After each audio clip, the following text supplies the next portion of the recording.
Baik, Assalamualaikum warahmatullahi wabarakatuh. Salam sehat semuanya. Jadi hari ini menjadi hari pertemuan terakhir kita sebelum final test, di mana hari ini kita berada di pertemuan 15, dan juga kita akan membahas terkait teori anti-diskriminasi atau anti-penindasan dan sensitivitas budaya. Nah, di sini nanti kita akan bahas terkait seperti apa itu diskriminasi, kemudian seperti apa itu sensitivitas budaya, dan bagaimana peran Pexos. Oke, kita lanjut saja ya. Oke, nah di sini sudah dijelaskan bahwa teori anti-diskriminasi ini atau teori anti-penindasan ini dan sensitivitas multikultural atau sensitivitas budaya ini dalam praktek pekerja sosial itu dapat membantu untuk memahami berbagai rintangan budaya dan etnis serta konflik dan perbedaan dalam masyarakat. Nah, sehingga Pexos lebih menghargai identitas kliennya. Nah, jadi perlu kita pahami bahwa dengan kita mengerti teori anti-diskriminasi dan sensitivitas budaya, sehingga kita sebagai calon Pexos maupun Pexos nantinya bisa melakukan proses pertolongan dengan baik, di mana kita ketahui bahwa ada perbedaan budaya di Indonesia ini. Ada mulai dari perbedaan agama, ada perbedaan suku, ada perbedaan ras atau warna kulit, ada perbedaan bahasa, ada perbedaan usia, dan juga ada perbedaan geografis.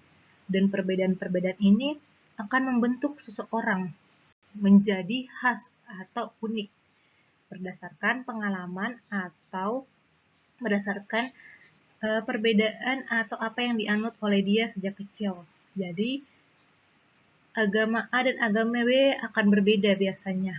Entahkah dia caranya beribadah atau mungkin caranya berpikir sama juga dengan suku A dan suku B. Nah, perbedaan-perbedaan ini harus kita pahami agar kita tidak diskriminasi atau menindas orang-orang yang berbeda dengan kita atau orang-orang yang memiliki perbedaan yang minoritas atau dianggap sebagai kelompok lemah. Nah, perbedaan budaya memiliki konsekuensi yang penting akan perkembangan pribadi dan pengalaman sosial orang-orang. Jadi tadi, karena adanya perbedaan baik dari agama, suku, dan sebagainya itu, sehingga orang-orang itu akan terbentuk berdasarkan apa yang dianutnya, agamanya, berdasarkan sukunya, berdasarkan bahasanya, berdasarkan geografis tempat dia tinggal, sehingga kita harus memahami perbedaan-perbedaan yang ada di masyarakat sehingga klien kita bisa nyaman dan kita juga tidak memperlihatkan sesuatu yang penolakan kepada perbedaan yang ada antara kita dengan klien.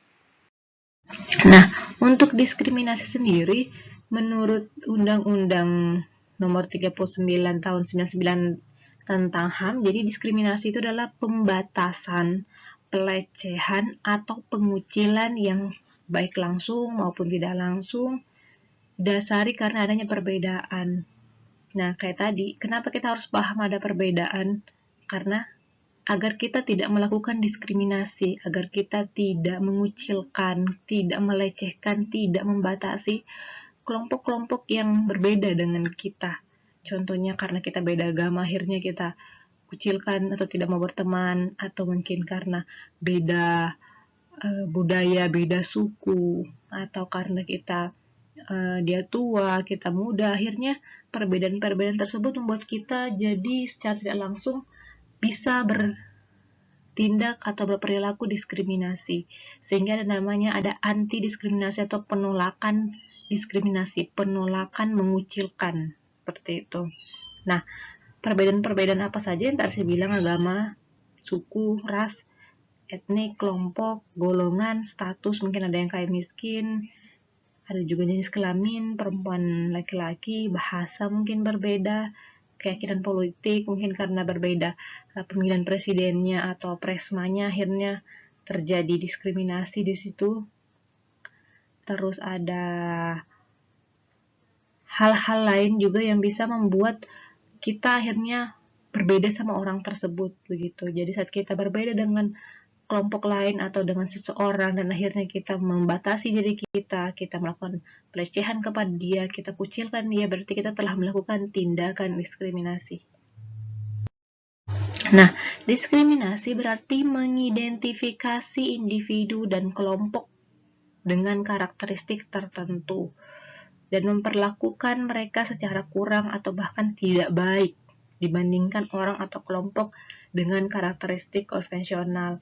Jadi yang tadi saya bilang, bisa jadi kita lakukan tindakan yang akhirnya kurang baik atau tidak menyenangkan bagi kelompok lain atau orang lain karena ada perbedaan tadi.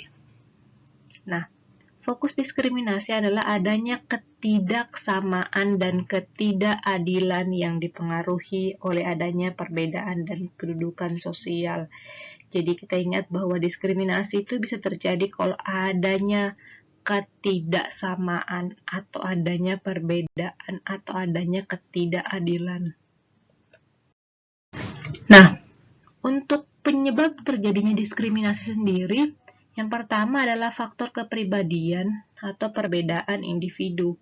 Nah, ini bisa karena perbedaan agama juga di sini, bisa perbedaan warna kulit, karena kan sebenarnya anti diskriminasi ini pertama itu sangat sangat dibahas di Amerika Serikat karena adanya ras. Jadi nanti juga kita akan bahas tentang rasisme. Jadi di sana itu sangat kencang rasismenya. Akhirnya timbullah diskriminasi, pengucilan kepada orang-orang yang beda warna kulit. Nanti saya akan jelaskan di penjelasan rasisme di bawah. Nah, ini karena ada perbedaan dari faktor kepribadian, mungkin karena kita beda agama, beda suku, kemudian kita beda tempat tinggal, terus ada perbedaan kepentingan, entahkah itu karena politik, akhirnya kan saya pilih presiden ini atau bupati ini atau presma ini, kita berbeda, akhirnya kita lakukan diskriminasi atau kita korban diskriminasi. Nah, adanya perbedaan baik dari segi ekonomi ini bisa jadi karena status sosial, akhirnya kita merasa karena mungkin dia di bawah kita atau malah karena dia di atas kita menjadi korban atau kita malah menjadi pelaku karena ada orang di bawah kita seperti itu.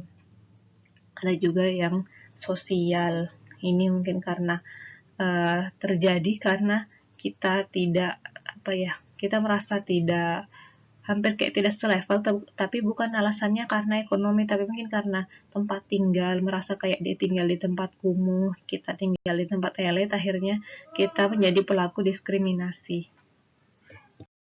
Nah, untuk upaya-upaya untuk menghindari tindakan diskriminasi, pertama di upaya bidang keagamaan ini menyangkut bersilaturahmi dan bersikap toleransi. Jadi upaya agar kita tidak melakukan diskriminasi, tidak kita kucilkan orang, itu kita bersilaturahmi. Jadi hilangkan perbedaan yang ada, kemudian kita toleransi tentang perbedaan tersebut. Dan yang kedua di bidang pemerintahan yaitu menyangkut pembentukan ratifikasi. Nah, ratifikasi ini adalah perjanjian internasional. Jadi perbedaan itu tidak hanya bersifat nasional ya, tidak hanya Indonesia tapi juga internasional. Karena ada kayak kita beda orang bule sama kita, caranya berpakaian, caranya berpacaran, caranya hiduplah berbeda. Nah, itu perlu ada perjanjian juga yang bisa membuat akhirnya kita nyaman begitu saat mereka datang ataupun kita ke luar negeri. Mereka menghargai. Dan pengawasan undang-undang dan peningkatan pelayanan masyarakat. Nah, ini upaya-upaya agar diskriminasi atau pengucilan itu tidak terjadi. Terus ada bidang pendidikan. Nah, ini dari sedini mungkin sebaiknya anak-anak itu sudah dipahami bahwa mereka harus learn to know, belajar untuk tahu, learn to do. Mereka belajar akhirnya untuk melakukan dan learn to live together. Jadi kita hidup bersama. Jadi setelah kita tahu ada perbedaan, ada budaya yang berbeda, agama yang berbeda, kita belajar untuk masuk dalam, tapi masuknya bukan kita pindah agama atau kita pindah suku, tidak, kita cuma paham bahwa ada yang lain, kemudian kita belajar hidup bersama dengan toleransi dan learn to be, jadi kita menjadi bagian hal tersebut. Ya, sehingga diskriminasi atau pengucilan kita batasi diri kita itu tidak terjadi karena kita sudah tahu bahwa memang ada perbedaan. Kita tidak bisa merasa kita yang paling baik, yang paling benar. Terus ada juga upaya yang keempat, yaitu upaya di bidang sosial dan ekonomi. Dengan menumbuhkan jiwa bermoral, kita saling tolong, kita saling berbagi, dan menanamkan sikap sportif atau kita bersikap adil, tidak karena kita satu agama atau satu suku, akhirnya kita kasih dia lebih kalau kita berbagi, tidak. Tapi ya, kita harus adil. Oke, untuk teori anti diskriminasi, jadi teori ini lebih condong ke paradigma sosialis kolektivis. Jadi aliran sosialis kolektivis ini menganggap bahwa Peksos itu profesi yang harus mensejahterakan baik individu, kelompok maupun masyarakat dengan cara meningkatkan serta memfasilitasi pertumbuhan maupun pemenuhan kebutuhan masyarakat. Nah, teori ini lebih berfokus pada upaya untuk mengatasi diskriminasi. Kenapa kita harus mengatasi diskriminasi atau pengucilan kepada klien? Karena diskriminasi itu bisa membuat seseorang tidak sejahtera. Jadi kita harus menghilangkan diskriminasi tersebut agar orang tersebut merasa nyaman, merasa bebas, merasa sejahtera. Jadi sehingga dia menjadi kuat, karena biasanya orang-orang yang atau klien kita yang merasa didiskriminasi itu adalah orang-orang yang pasti kelompok lemah, yang kayak ditindas oleh kelompok yang kuat. Nah, makanya kita harus mengatasi diskriminasi ini agar tidak ada lagi namanya kelompok lemah atau kelompok kuat dan lemah, tapi adanya kelompok sama-sama, kelompok masyarakat. Nah, teori ini dibangun berdasarkan teori sosiologis dan psikologis yang menyatakan bahwa masyarakat memiliki keanekaragaman yang bentuk social divisions. Jadi, teori ini juga berkaitan sama sosiologis dan psikologis. Jadi, masyarakat memiliki anekaragaman yang bentuk akhirnya. Jadi, karena kita berbeda agama, berbeda suku, berbeda IQ juga, akhirnya kita biasanya membuat social divisions atau kelompok-kelompok yang kelompok-kelompok sesuai dengan karakteristik yang sama. Jadi kayak, saya mau sama yang pintar-pintar deh, kan saya pintar. Oh, saya mau sama yang satu agama deh, saya mau sama yang satu budaya deh. Nah, akhirnya social division ini atau pembagian kelompok ini membentuk pembagian kerja yang berujung pada pembentukan identitas sosial. Nah, identitas sosial ini berlandaskan pada pembagian kerja, mengakibatkan ketidakadilan yang cenderung menindas yang lemah. Jadi karena kita tadi sudah bentuk-bentuk kelompok sendiri, karena perbedaan dan keragaman kita, akhirnya kita biasanya membentuk identitas sosial. Akhirnya kita membentuk kayak geng lah begitu, bahwa kita ini geng superior atau kita ini geng kuat begitu. Kuat karena kita sama suku, karena kita sama-sama pintar, akhirnya kita cenderung menindas orang yang tidak berkelompok sama kita begitu. Oke. Nah, anti diskriminasi meliputi ideologi maupun proses-proses sosial yang menindas kelompok tertentu yang seringkali berdasarkan budaya, ras, gender, disabilitas, dan usia. Nah, teori diskriminasi awalnya dilandasi oleh asumsi yang meyakini adanya rasa rendah diri yang disebabkan oleh kategori biologis yang ada pada kelompok tertentu.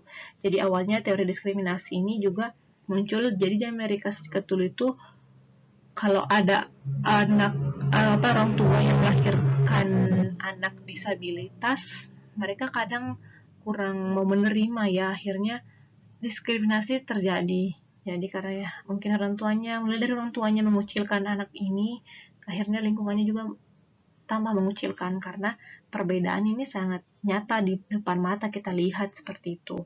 Karena ada fisik yang berbeda dari kita, beda dengan kalau kayak budaya, kita kan belum tahu dia budaya apa kalau dia tidak bicara ataupun kita tidak tanya. Tapi kalau kayak disabilitas fisik, kayak mungkin tangannya tidak ada atau kakinya tidak ada, kita sudah bisa langsung lihat tanpa harus bertanya seperti itu. Jadi teori diskriminasi itu muncul karena itu, pertama-tama karena ada disabilitas atau ada kategori biologis yang berbeda.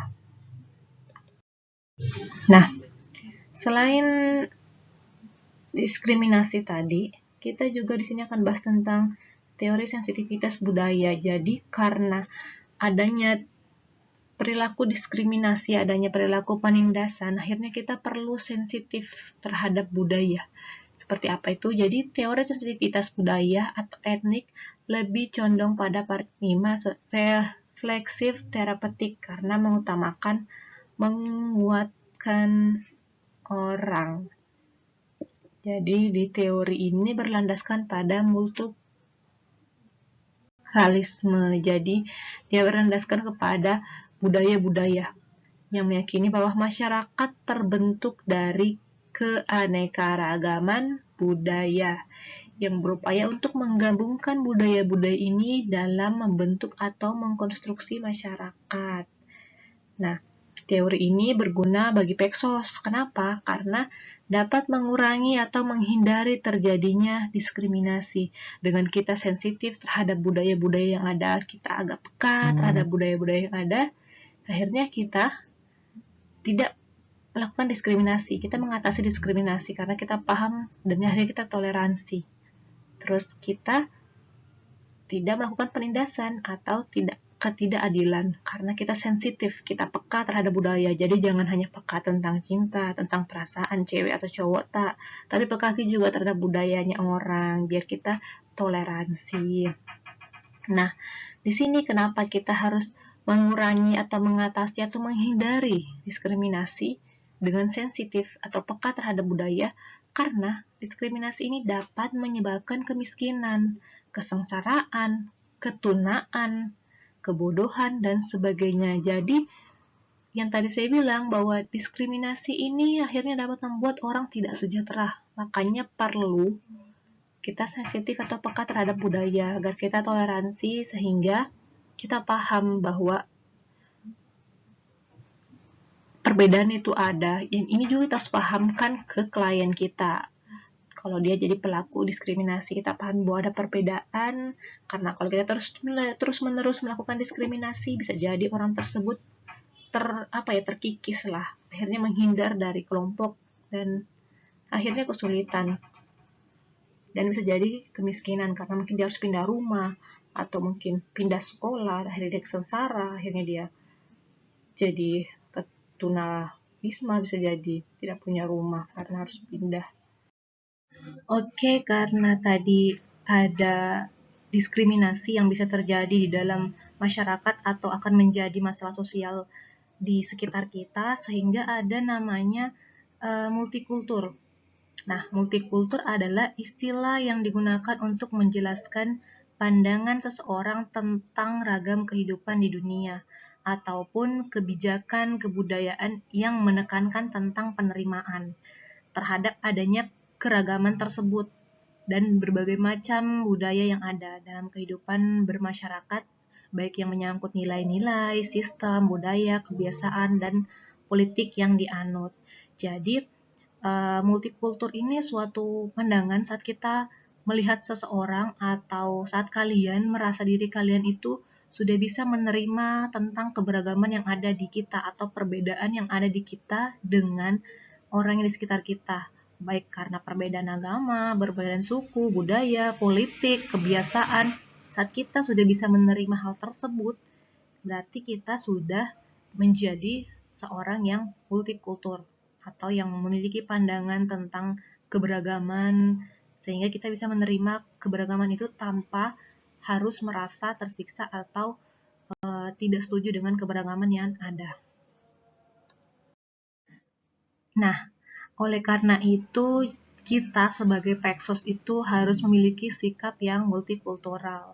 Karena kenapa kita tahu bahwa kita ini akan menyelesaikan atau membantu klien kita atau masyarakat menangani masalah sosial yang ada di sekitarnya atau yang dialami. Sehingga menurut Ling Hauki, dia menyatakan bahwa Peksos itu harusnya ingat bahwa klien itu akan memiliki latar belakang yang berbeda-beda atau banyak. Sehingga kita perlu memahami dan mengerti tentang keberagaman atau latar belakang klien tersebut. Jadi kalau klien yang beragama ini kita harus treat dia seperti apa. Kalau klien kita ternyata suku ini, kita harus treat seperti apa. Kita juga harus tahu apa yang dia tidak suka atau apa yang dia tidak mau diperlakukan. Sehingga multikultural ini membuat Paxos bisa mendalami perasaan atau pikiran si klien, sehingga klien merasa nyaman menjadi klien kita atau tidak terjadi benturan karena perbedaan yang ada antara kita dengan klien. Nah, ini juga perlu dipahami oleh seorang Paxos di mana ada 5 sifat multikultural dari klien. Nah, 5 sifat ini membentuk kekuatan-kekuatan sosial yang akhirnya mempengaruhi cara klien mempersepsikan masalahnya atau kemungkinan pemecahan dan proses intervensi dalam praktek pekerja sosial. Nah, apa saja 5 sifat tersebut? Yang pertama, ada universal, kemudian ada ekologis, ada nasional, ada regional, dan rasial etnik. Kita akan bahas satu persatu di slide berikutnya. Oke, baik, di sini kita akan bahas terkait 5 sifat atau 5 keberagaman yang akan dimiliki oleh klien kita nantinya, di mana yang pertama ada namanya sifat universal, yaitu manusia di seluruh penjuru dunia ini secara biologis mirip. Misalnya, pria dan wanita adalah pasangan yang mampu untuk memproduksi keturunan dan melindungi serta menjamin berlangsungnya keturunan. Nah, kita paham itu kan, tapi perlu juga kita pahami, perlu juga kita sadar bahwa ada beberapa mungkin di masyarakat yang akhirnya tidak berpasangan atau bahkan mungkin berpasangan tapi tidak memiliki keturunan.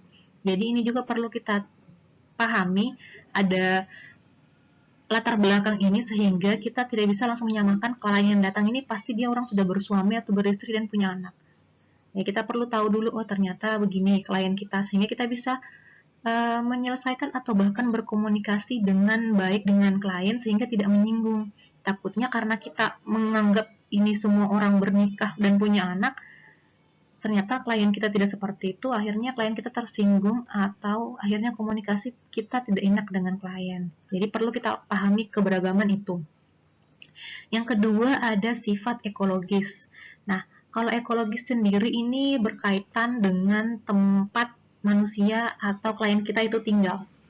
Jadi, kita harus tahu juga kira-kira klien kita ini orang asli mana. Bisa jadi karena kita kerja di Makassar, ternyata dia orang Kolaka atau bahkan dia orang Jakarta. Nah, untuk itu kita harus pahami dia asli mana. Kita bisa tanya, Mbak, Ibu dari mana aslinya? Jadi sehingga saat kita komunikasi mungkin kalau dia orang bukan orang Makassar, kita bisa bahasa Indonesia sehingga komunikasi kita baik. Atau mungkin, oh dia ternyata orang mana, yang kita tahu ternyata orang begini tuh tidak boleh kita berbahasa begini atau berperilaku seperti ini. Kemudian ada sifat nasional, di mana kita pahami juga nasional ini ada bahasa yang semua paham, yaitu bahasa Indonesia. Terus politik juga ada secara nasional. Kemudian pandangan orang juga akhirnya akan berbeda-beda terhadap pandangan dunia. Sehingga kita harus paham nih, ini klien kita dia menggunakan bahasa apa. Jangan-jangan klien kita karena dia sudah tua, bahasanya akan bahasa daerahnya. Sehingga mungkin kita butuh keluarganya yang paham tentang bahasa daerahnya dan bisa membantu mengartikan kepada kita, ke klien. Antara klien dengan Paxos. Atau mungkin kita juga bisa tahu kira-kira klien kita ini politiknya kemana. Kalau memang klien ini senang berbahasa politik, kita mungkin bisa nimbrung, saling ngobrol tentang politik sehingga kedekatan atau mungkin kelekatan kita dengan klien bisa terbentuk sehingga trust-nya atau kepercayaan itu meningkat. Kemudian ada sifat regional, di mana manusia cenderung untuk menempati suatu daerah sehingga akan menciptakan kultur area spesifik. Jadi perlu kita pahami juga ini, klien kita ini orang yang betul-betul asli sana atau memang kayak pindahan ini hampir sama dengan ekologis. Sehingga kita juga bisa tahu ternyata orang sini, oh orang sini itu seperti ini yang dia tidak suka, seperti ini yang dia suka, kemudian seperti ini bahasanya. Karena orang-orang yang tinggal di wilayah tertentu itu terkadang atau pasti akan menciptakan hal tertentu yang khusus ada di sekitar situ. Dan yang kelima, ada rasial etnik, di mana manusia mempunyai perbedaan kesukuan tertentu sehingga semua orang akan mencerminkan latar belakang berdasarkan kesukuannya apa. Jadi contohnya mungkin kalau orang yang suku Bone itu agak lembut dia, kalau berbicara gelis-gelis cantik-cantik. Nah, itu kita bisa lihat orang Bone ini kalau kita ajak ngobrol agak lebih mendayu atau nadanya seperti apa. Kalau orang Makassar juga bagaimana nadanya atau dia bagaimana cara komunikasinya berdasarkan sukunya, apa yang mereka tidak suka. Nah, ini adalah hal-hal yang perlu kita pahami sebagai Pexos, ada keberagaman yang ada di masyarakat dan bahkan nantinya akan ada di klien kita. Sehingga kita harus menjadi Pexos yang multikultural, harus berpandangan bahwa perbedaan itu ada dan kita bisa menerima dan mengetahui apa-apa saja perbedaan yang ada di sekitar kita.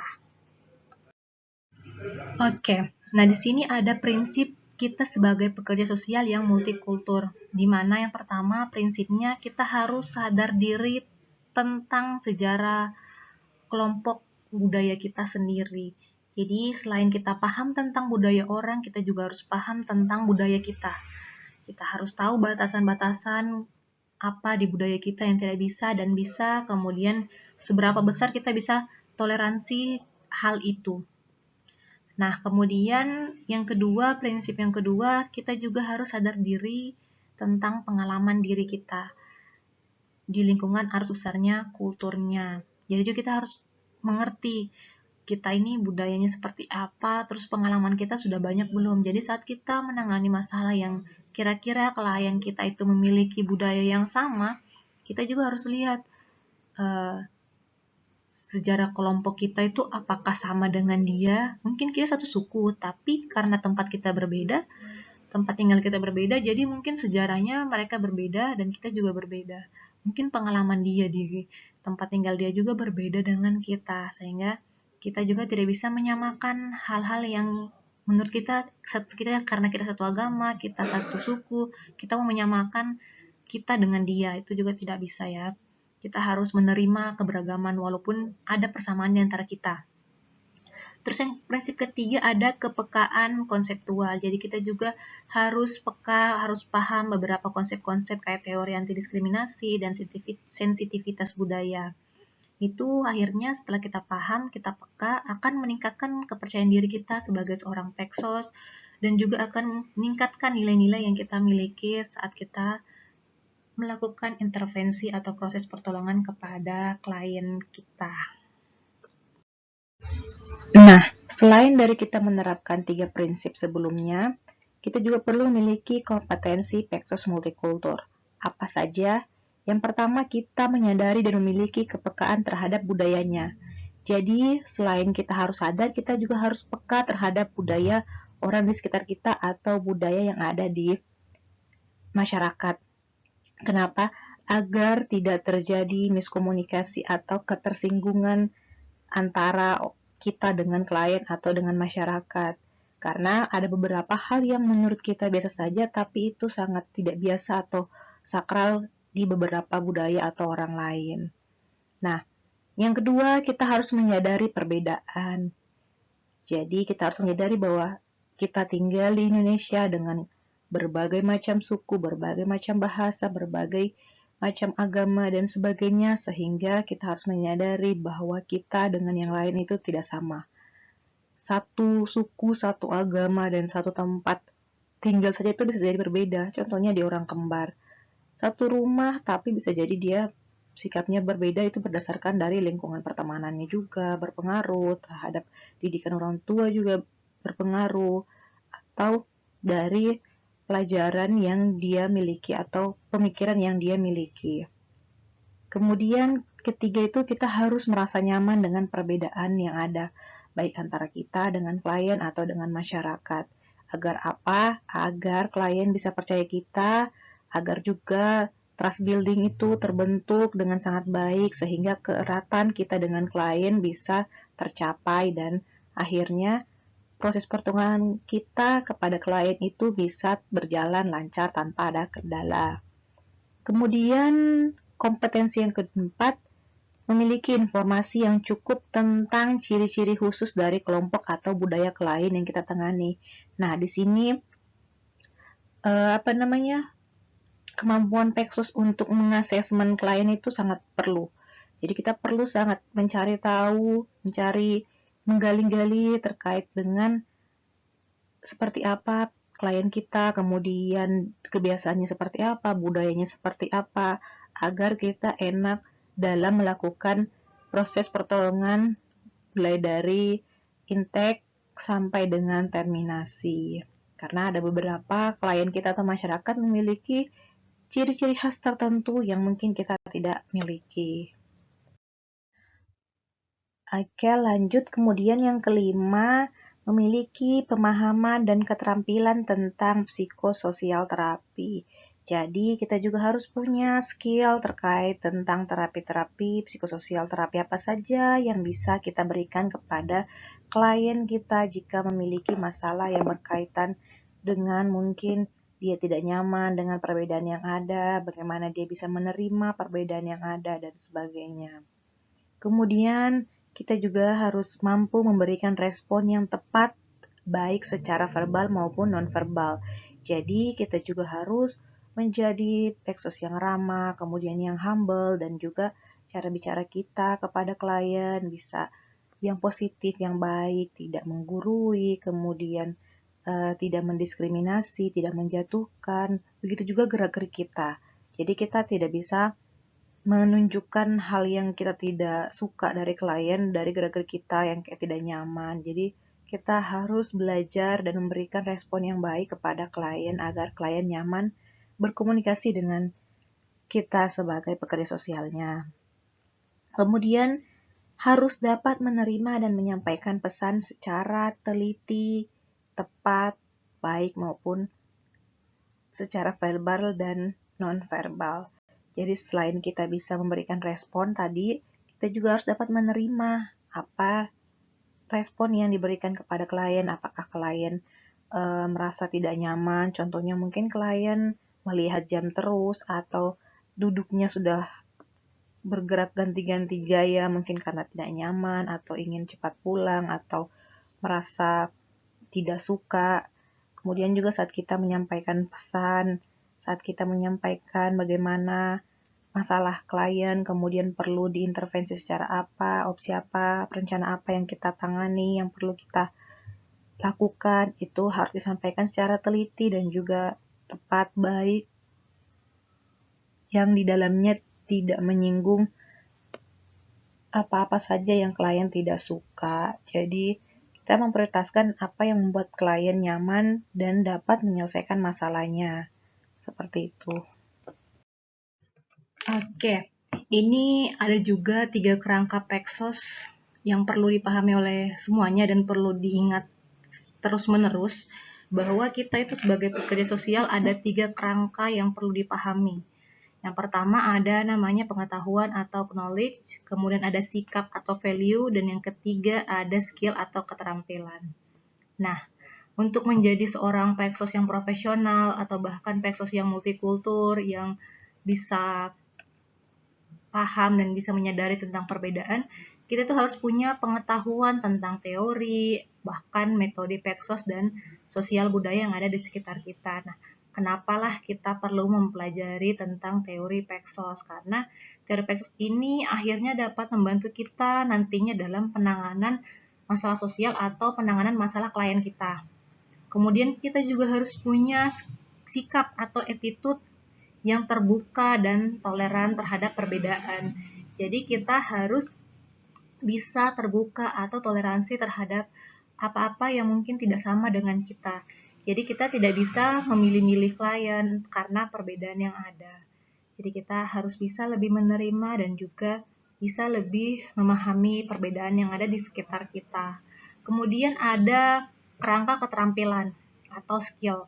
Nah, Pexos juga harus memiliki skill di mana Pexos itu harus bisa memodifikasi teknik-teknik yang telah kita pelajari berdasarkan teori secara efektif dalam latar budaya yang berbeda-beda. Jadi kalau mungkin kita mengetahui teknik tertentu, kita bisa menerapkan atau modifikasi, merubah sedikit teknik itu untuk diterapkan kalau budaya ini, atau mungkin kalau dia suku ini, atau mungkin kalau dia usia sekian. Jadi kita akhirnya bisa mempunyai skill atau memiliki skill untuk memperluas teknik-teknik Paxos berdasarkan perbedaan-perbedaan yang ada. Jadi perlu diingat bahwa kita harus punya knowledge, value, dan juga skill. Oke, jadi setelah tadi kita telah mempelajari terkait tentang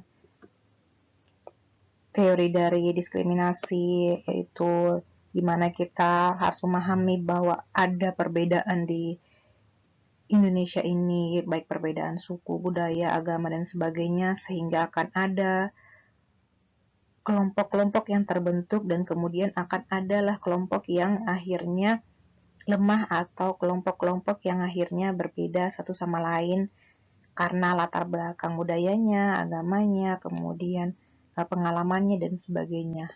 Nah, keberadaan yang ada ini membuat kita sebagai Paxos dan juga sebagai masyarakat harus sensitif terhadap perbedaan tersebut. Kita harus multikultur di mana kita harus paham, memahami, dan berpandangan bahwa keberadaan budaya itu ada dan kita bisa memahami dan juga bisa menerima keberadaan tersebut agar kita bisa bersosialisasi dengan baik tanpa mendiskriminasi atau mengisolasi atau menindas kelompok-kelompok tertentu. Nah, kita perlu ingat bahwa ada kelompok-kelompok lemah atau kelompok-kelompok tertentu yang gampang mendapatkan diskriminasi. Contohnya seperti disabilitas, seperti lansia, seperti kelompok-kelompok LGBT khususnya. Jadi ada beberapa yang di kehidupan itu mereka dikecualikan. Contohnya mungkin suatu perusahaan membuka lapangan pekerjaan tapi tidak bisa yang disabilitas atau yang lansia sudah tidak bisa, atau mungkin yang LGBT tidak diterima. Nah, diskriminasi ini terjadi karena adanya perbedaan atau karena ada kelompok minoritas, kelompok kecil yang berbeda dengan kelompok besar yang normal atau biasanya kelompok ini universal. Dan dia berbeda sehingga dia mendapatkan pengecualian untuk hal-hal tertentu. Nah, maka dari itu kita perlu menangani beberapa masalah ke depannya, masalah-masalah terkait kelompok-kelompok minoritas ini, sehingga kita perlu memahami adanya keberadaan budaya, sehingga saat kita mengatasi masalah klien, kita paham bahwa keberadaan itu ada, kemudian kita tidak ikut mendiskriminasi klien kita atau kelompok-kelompok yang lemah ini. Jadi, perlulah kita sebagai Paxos Indonesia memahami ciri-ciri khusus budaya dan subbudaya. Jadi kita tidak hanya memahami bahwa di Jawa seperti ini, di Sulawesi seperti ini, tapi kita mengkerucut lagi. Oh, ternyata Bugis seperti ini. Oh, Palopo seperti ini. Oh, Bone seperti ini. Nah, setelah kita memahami itu, kita akan mampu menjadikan keanekaragaman itu sebagai unsur persatu dalam kehidupan sehari-hari. Karena kita paham bahwa, oh ternyata budaya ini seperti ini, sehingga dia berperilaku seperti itu.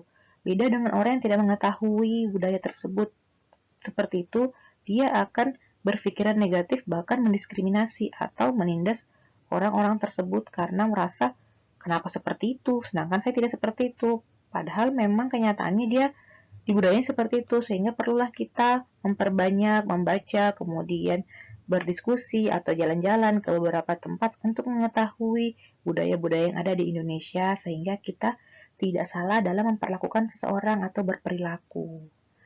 Oke, saya rasa cukup bagi teman-teman sekalian yang ingin bertanya atau ingin berdiskusi bisa lewat grup atau chat pribadi. Sekian, ingat minggu depan kita akan final test.